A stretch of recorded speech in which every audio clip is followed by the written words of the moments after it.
What's up, what's up, what's up? It's your boy, Dre.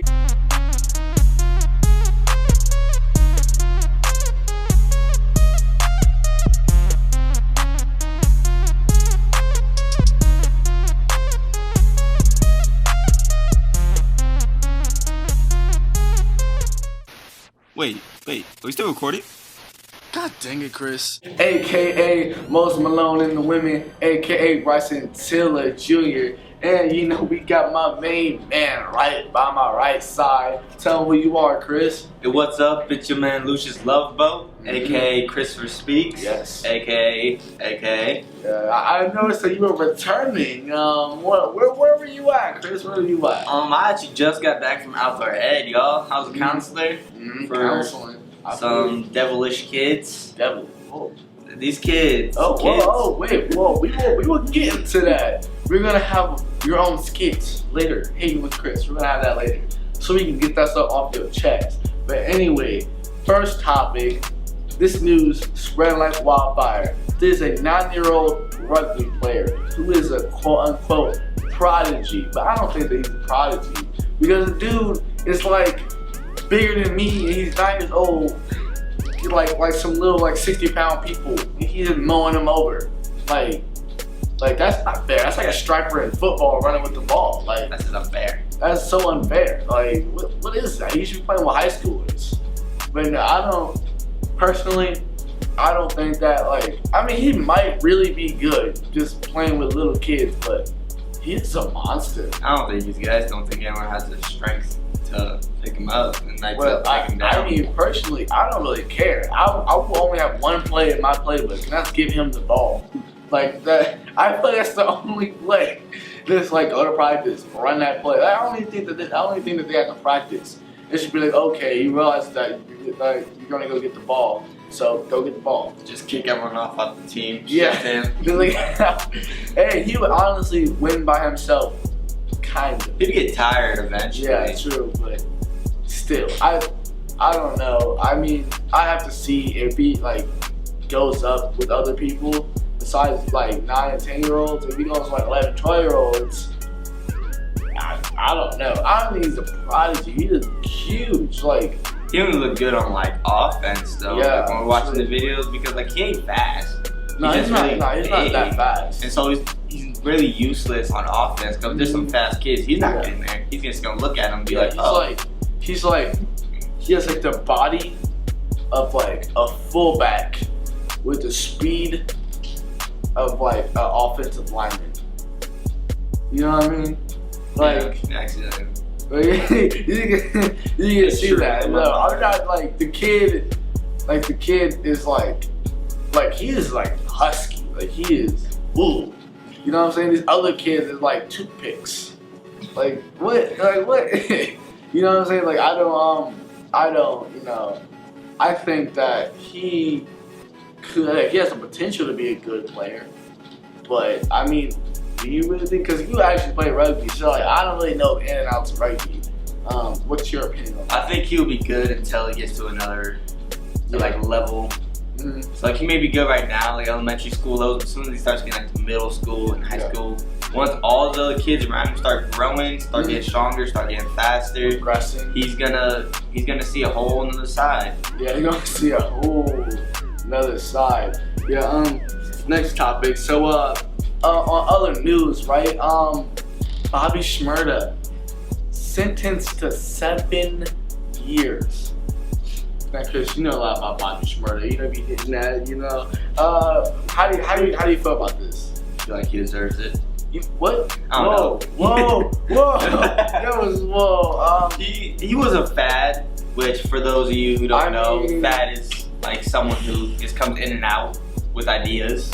Debatable. He had 2 songs that were really good.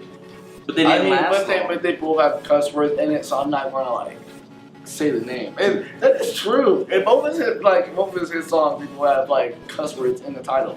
So I can't really say it. But, first one's Hot Boy. Hot Boy, and the other one is Bobby something else. But no, I mean, he's what is he? I think he's 22. So he got sentenced to 7 years on like a conspiracy charge. He took the plea deal for 7 years. He was facing 25. Like one of his friends, same case, he got 98 years. What? Yes. 90. To me, I feel like that's ridiculous to give someone 98 years because you know he ain't gonna get out. You might as well just say like you're in there for life. Might as well you might as well just be like you're gonna die in here. The fact that if you could live 95 years in prison and then get out, it's 98. like that's not even worth it. Like, that's not even worth it. It's not worth it. You might as well just say life sentence. Yeah, life. And like they say, oh, if you do good behavior, get out earlier. That's maybe like a year. I'll live 98 years. 98, 90, yeah, 97. What? No. You're still gonna die. Yeah, that's just, man. And like another, like one of his other friends, he got like 50 something years. I'm like, well, I mean, you could potentially get out, but like, that just sucks, honestly. You know what I'm saying? Like Bobby gets 7, and you guys get like 98 and like 50. I think like 54. I think that's pretty crazy in my opinion. All of like a conspiracy charge, and there were, I think it was like a 4-year investigation. So this happened on like before he got famous. Like he just happened to get famous, and they let it go on for like a little while, and then like, you know what, you're going to jail. Like you know what, bam. You're one of those probably people who did stupid stuff when he was young, and then I mean, not even rap. He pretty much incriminated himself, and like this on Hot Boy. He said Mitch caught a body about a week ago. And I think it's true that Mitch did catch a body about a week ago. I think like in like a lot of his songs, like I can't think of like a lot of like the lyrics, but he's talking about like his friends like killing other people. He's probably snitching on himself in his music. He's like dry snitching on himself and his friends. Because he literally said Mitch caught a body about a week ago. So, did Mitch catch a body about a week ago? I think he did. You know, that'd be easy for the prosecutor. Like, play the song. Yeah, Mitch, play a song. They're like, no, the whole thing. Chris, so back this out, right? So, what happens is, like, it's like the judge. They like play a song, and then like Bobby Shmurda, man, like Mitch caught a body about a week ago. He's like, God dang it, why did I say that? Why did I say that? Let's get into the more juicier topics. I'm gonna let you sing what you're about to do. Hey, with Chris. So, hey, with Chris. I understand that there's 2 topics that you want to talk about. You want to talk about bad kids, and then you want to talk about, well, I think that the bad kids kind of ties into your story time. So you get 2 segments today. I'm about to feel special. Anyway, the music nowadays. What do you feel about the music? I feel like nowadays music is more like it used to actually like mean something, like in the lyrics, like they actually told a story. Also R.I.P. Tupac. I think he like passed away. Like I think it was like yesterday. Well, like I mean he didn't pass away yesterday, but like yesterday was a day. Yesterday was the day that he passed away. Also, R.I.P. Tupac. You know what I'm saying? But yeah, like it really has no meaning behind it. It's just people writing random lyrics to make money. When actually people, when you used to be artists back then, like you didn't get paid a lot. You still got paid, but wasn't that as much. You just did it because you loved music. Yeah, you just did it. Now it's like all about the money. Yeah. You know, I feel like we have this thing called ad-lib rap. Like everybody like, I walk in and I stab. I walk in and I stab. I'm like, what? What are you talking about? Like. I walk in and I dab. I walk in and I stab. And I feel like it's like this short lyrics. I'm like, that's not really music. I mean, I ain't gonna lie. I do turn up to the music, but when people are like, oh, this artist is the best, I'm like, no. Like, the artist is not the best. I mean, like, there's an artist, his name is Lil Uzi Vert. I mean, a lot of people like him, but I think, like, somehow, like, he's one of the best rappers out now. I'm like, no. Like, he's not, he's not one of the best rappers out right now. But it's funny because, like, there's a bunch of rappers named Lil. They got Lil Yachty. Why would you want to be Lil Wayne? Yeah, Lil Wayne, Lil Uzi Vert, Lil Uzi, Lil L. Yeah, I just think that, if music meant something, people would like, but like, just for instance, I was, coming to school, listening to the radio, 106.9, and this guy was rapping about, like, something about, like, his grandma, something grammar, MC Hammer, Stamina. I was like, what? I was like, what? I was like, what are you talking about? Like, I was like, this is so stupid. Like, I think that, and also, the radio is garbage nowadays. Nobody listens to the radio. You have an aux cord. Like, any person who doesn't have an aux cord, in my opinion, like, they don't have, like, I don't know what's like wrong. Bluetooth or something. Yeah, I just, Something. yeah, there's something. Like, you need to listen to the radio. I mean, the reason why we were listening to the radio is because, like, you know, we didn't have an aux cord today. So it's just one of those days that, you know.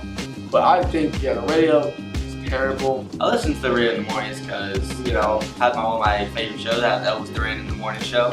If y'all watch that, listen to that. Yeah, I feel like you listen to that Sunday radio. Like, oh, happy days, music up. Oh, happy days. We do on our way to church, but, Yeah. you know. Yeah. No, otherwise, man, yeah, radio, get some better songs for some better artists. Tell them your game. Still up the game. And now let's get into that story time. I'm gonna do it again. Story time. I'm gonna put that up. But Chris, tell us about your adventures out there at yeah, just tell us about it. Had fun out the red with, you know, hanging out in nature and being able to like inspire little kids to like, I mean, that there's more than technology. I guess you know, very helpful. Yeah, okay, continue.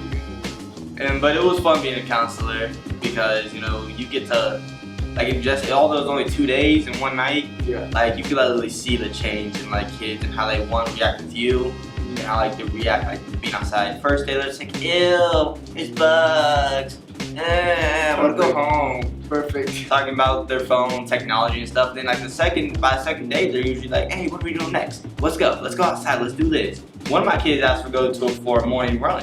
And I was like, no, that's too much. But no. No. But there were negatives with it. Yeah, what was you talking about when the negatives? What happened? What happened, Chris? In my cabin group, you know, there's some dark kids out there. And, you know, I happen to get one of them. Yeah. You know, there was a kid who had brought a weapon. It was a knife. I don't think he I don't think he like truly meant to like hurt anyone with it, but he did bring it. And I think we were joking around in the cabin. They were threatening to kill each other. What? Some dark kids. What? They were threatening each other. And, you know, me as a counselor, that puts me in a hard place. Yeah. So I had to snitch on him. Like I didn't want to, but literally kids came to my side of the cabin almost crying because they were so scared of him. And so I had to snitch. I didn't feel good doing it, but I had to do it. Man, that's terrible. He got kicked out of the red though. Y'all wondering? He was crying. If y'all wondering. He was crying on the way out. Yeah, that's not a good look, man. Don't bring no weaponry out of the red. Yeah, like bottom line. Anyway, anything else that you like to like share about out of the red? How was fishing, by the way? Fishing was terrible because I don't know how to fish. Dang. And I kept trying to like throw it in there, but like the line wouldn't go out. So like I'd throw it and just my bait would go flying off. Dang, you And so what I just did was some little fish right near, so I just lowered my line and try to catch the little fish. They was nibbling because we use like these little hot dog things, and they was nibbling on the hot dog. I like that word, nibbling. They was nibbling on it. Yeah. And every time I tried to like, reel one up, it swam away. So Yeah. that wasn't fun. But if y'all get the opportunity to be a counselor, make sure to sign up for next year. And if you're going this year already and you're watching this, you know, it's fun. Yeah, it's fun. Anyway, this wraps up Dre's Leaky Dose, the extra official podcast. Continues to make you laugh. Just remember with the sauce. Ravioli. Who rhymes like a boss. We out.